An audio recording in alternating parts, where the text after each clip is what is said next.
જય ગુરુદેવ દોસ્તો. તો જુઓ છો અહીંયા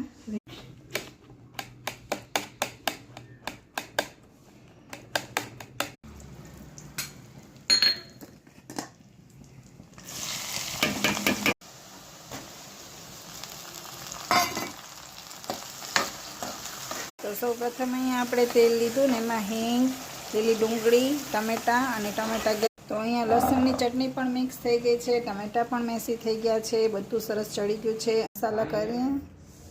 ટમેટાના ભાગનું તો મીઠું નાખ્યું હતું આપણે, હવે રીંગણના ભાગનું નાખશું. તો રેડી છે આપણો રીંગણનો ઓળો. હવે આપણે રોટલા બનાવીશું.